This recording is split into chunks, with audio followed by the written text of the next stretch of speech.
Kembali bersama kami pemirsa dalam Lunch Talk dan masih berbicara mengenai program relaksasi tunggakan JKN. Saya kembali ke Bu Ratna karena memang ini banyak sekali pertanyaan terkait dengan program ini. Ini kemudian ada yang bertanya, kapankah sebenarnya program ini sudah mulai diimplementasikan? Dan kalau dilihat ini bagaimana kemudian apresiasi masyarakat, lalu apakah memang dengan mengikuti program ini atau program relaksasi tunggakan ini, apakah peserta yang sudah tidak aktif ini tadi ya otomatis mereka sudah bisa aktif seperti itu. Nah ini bisa lebih ditekankan dan dijelaskan lagi nggak sih Bu Ratna? Baik, Mbak Lisa dan pemirsa, sebenarnya ini sudah dilaksanakan sejak Juli 2020. Memang sampai dengan saat ini kita masih terus menyampaikan kepada masyarakat yang memiliki tunggakan ini untuk segera memanfaatkan program ini. Karena kalau kita lihat program ini, dia seperti lakukan satu tapi dapat multifungsi ya Mbak.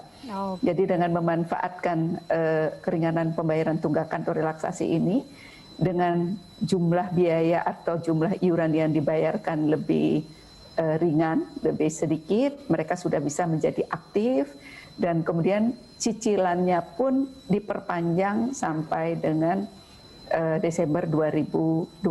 Jadi double keringanan. Yang pertama keringanan untuk membayar lunas tunggakan, menjadi setelah membayar tunggakan ini dia langsung menjadi aktif. Kedua, dan yang ketiga cicilannya bisa dibawa sampai dicicil sampai 2021. Sehingga sayang sekali kalau program ini tidak dimanfaatkan sebaik-baiknya oleh masyarakat, rekan-rekan, saudara-saudari yang memiliki tunggakan.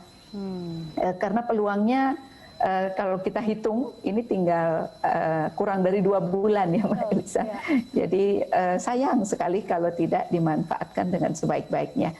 Jadi artinya bahwa manajemen keuangannya sederhananya seperti itu, tolong dilihat kembali supaya bagaimana caranya mendaftar, tahu berapa yang dibayarkan, diprioritaskan dulu supaya nanti proteksi ini seperti disampaikan tadi dapat dimanfaatkan terlebih di masa pandemi ini.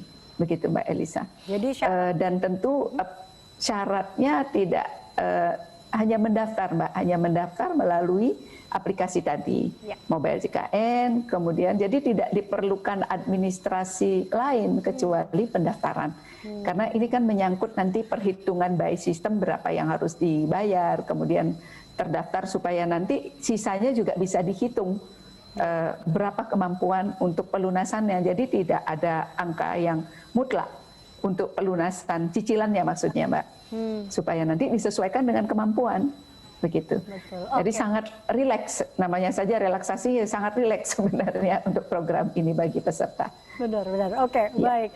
Nah, ini balik lagi ke Pak Puja. Pak Puja tadi ya melihat bahwa peran pemerintah sendiri, ini peran pemerintah terutama Pemprov dan juga Pemda Jawa Timur dalam ini mendukung program ini nih seperti apa sih sebenarnya di wilayah Jawa Timur, Pak Puja?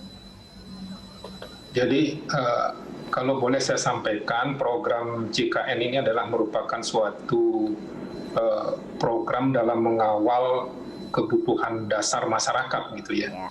Jadi perlu kolaborasi. Jadi tanpa kolaborasi program ini tidak akan bisa berjalan maksimal.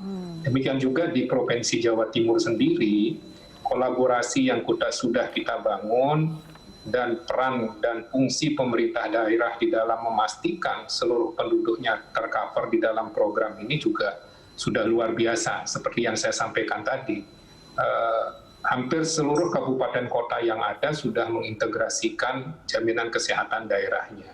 Bahkan ada 6 kabupaten kota yang sudah universal health coverage. Pemerintah provinsi juga sudah menyisihkan pajak rokoknya untuk mendaftarkan 500.000 penduduknya sebagai peserta tambahan jaminan kesehatan daerah. Kemudian yang kedua adalah peran pemerintah di dalam memastikan kualitas pelayanan kesehatan. Jadi pemerintah daerah dalam hal ini harus memastikan juga kecukupan SDM, SDS yang ada, termasuk juga kebutuhan alat kesehatan di fasilitas kesehatan yang ada. Nah, kalau kita melihat, kemarin kita ada kegiatan pemberian award buat fasilitas kesehatan yang berkomitmen di dalam menjalankan JKN ini. Kita justru di Jawa Timur untuk rumah sakit tipe A itu menjadi rumah sakit terbaik. Jadi rumah sakit Sutomo ini menjadi rumah sakit yang paling berkomitmen di dalam melayani program JKN ini. Nah, itu sempat Bu Gubernur juga sempat memberikan apresiasi terhadap pencapaian tersebut. Kita malahan dapat 2, itu rumah sakit tipe A-nya Sutomo, rumah sakit tipe C-nya rumah sakit Hermina di Malang. Gitu ya. Jadi secara nasional itu ada 4 tipe rumah sakit, A, B, C, dan D. Nah, A dan C itu diperoleh di Provinsi Jawa Timur. Gitu. Artinya apa? Peran pemerintah daerah di dalam memastikan kualitas pelayanan itu cukup besar gitu ya di dalam mengawal program JKN KIS ini. Kemudian yang ketiga itu adalah dari sisi kepatuhan pendaftaran. Kepatuhan pendaftaran ini kalau kita lihat seperti yang disampaikan oleh Mas Arief, memang PP 86 terkait sanksi pelayanan publik ini belum berjalan dengan optimal. Harapan kami sudah barang tentu di 2021 mungkin paling lambat sanksi pelayanan publik ini sudah bisa dijalankan. Meskipun saat ini upaya pemerintah daerah di dalam memastikan kepatuhan badan usaha ini, kita juga sudah lakukan kerjasama lewat Kejaksaan Tinggi, kemudian dengan Dinas Tenaga Kerja, dengan Dinas Pelayanan Terpadu untuk memastikan seluruh badan usaha yang mengurus surat izin nomor izin berusaha itu sudah terdaftar di dalam program JKN KIS ini. Jadi 3 hal inilah yang menjadi perhatian kita bersama, yang kita dorong pemerintah daerah untuk memastikan 1 UHC-nya, 2 kualitas layanannya, dan 3 kepatuhan masyarakat di dalam ikut serta di dalam program JKN KIS ini. Oke, baik. Demikian Mbak Eli. Baik. Ini terakhir ke Pak Arief, ini mungkin menjadi satu closing statement dari Anda. Jadi kalau kita lihat tadi koordinasi, sosialisasi ini juga menjadi dan implementasi ini menjadi satu kunci keberhasilan juga dari program ini dan juga kita lihat untuk kesehatan di seluruh masyarakat di Indonesia. Nah, masukan dari Anda tentunya agar program ini berjalan dengan baik seperti apa, Pak Arief? Ya, masukan dari saya, BPJS Kesehatan tidak bisa bekerja sendiri. Mereka harus stakeholder dengan regulator yang ada, dengan regulasi-regulasi yang ada, harus saling bersinergi, Mbak Elisa, dalam hari ini. Karena apa? Karena BPJS Kesehatan ini hanya sebagai operator. Yang sebagai regulatornya adalah Kementerian Kesehatan. Di sana ada pemerintah, ada negara, ada pemerintah provinsi, kabupaten kota, ada TNI Polri dan semuanya. Tapi kami lebih secara status dan semuanya BPJS Kesehatan lebih validatifnya lebih bagus, Mbak Elisa, dalam hari ini. Pendataan dan semuanya bagus. Jadi mengenai nomor induk tunggal ataupun nomor induk kependudukan itu lebih bagus. Karena kami berharap dari pemerintah sendiri itu juga lebih lebih komplek dalam hal ini itu kepada bidang-bidangnya dalam artian dari Kementerian Kesehatan, dari Kementerian Keuangan, dari semua kementerian yang tercakup dalam sebuah negara Indonesia ini untuk bisa mengikat bahwa program JKN ini adalah program yang sangat luar biasa. BPJS tidak bisa bekerja sendiri dalam hal ini. Kami berharap juga dengan adanya relaksasi ini, kami berharap pemerintah ataupun negara hadir untuk mengambil sedikit APBN juga untuk pekerja-pekerja yang saat ini sedang dilanda PHK, Mbak.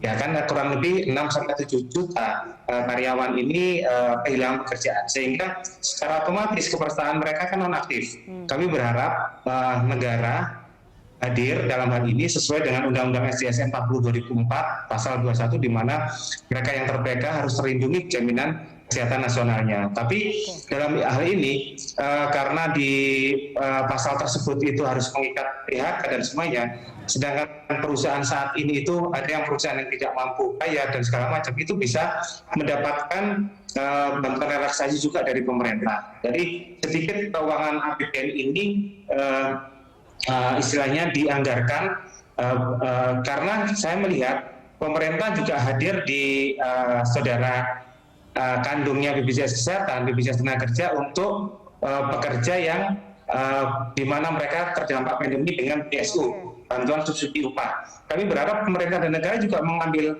sedikit APBN-nya juga untuk teman-teman atau pekerja yang ter-PHK untuk mendapatkan perlindungan jaminan kesehatannya, beliaunya dan keluarganya, Melisa. Karena secara otomatis apabila mereka terputus ter-PHK, sejak saat itu kepesertaannya akan berhenti. Ini yang tidak kami kehendaki, Mbak Elisa. Baik. Oke. Dan ini, terakhir dari Bu Ratna. Bu Ratna, terakhir ini menjadi closing statement. Bagaimana ajakan Anda tentunya kepada masyarakat kembali mengingatkan bahwa ini tinggal 2 bulan, bahkan kurang dari 2 bulan ini nampaknya program ini dimanfaatkan dengan baik. Silakan singkat saja Bu Ratna. Baik, terima kasih Mbak Elisa, pemirsa, Bapak Ibu sekalian. Kita harus ingat bahwa kesehatan adalah kebutuhan dasar. Jadi sama dengan kebutuhan dasar yang lain, kita harus utamakan. Kemudian bagi yang sudah jadi peserta, tentu terima kasih banyak. Dan ingat secara rutin bayar iuran. Dan bagi yang ada tunggakan di atas 6 bulan, segera manfaatkan program relaksasi. Dan bagi yang belum menjadi peserta, segera menjadi peserta, memastikan proteksi diri dan keluarga supaya tidak berdampak secara luas. Terima kasih Mbak Elisa. Baik, terima kasih Bu Ratna, terima kasih Pak Puja dan juga terima kasih Pak Arief telah bergabung bersama kami dalam Dialog Lunch Talk siang hari ini. Dan pemirsa, demikianlah Dialog Lunch Talk hari ini. Tentunya jangan lupa untuk tetap terapkan protokol kesehatan untuk mencegah dari penyebaran virus corona. Atas nama seluruh kerabat kerja yang bertugas, saya Eliza Hasan undur diri. Terima kasih dan sampai jumpa.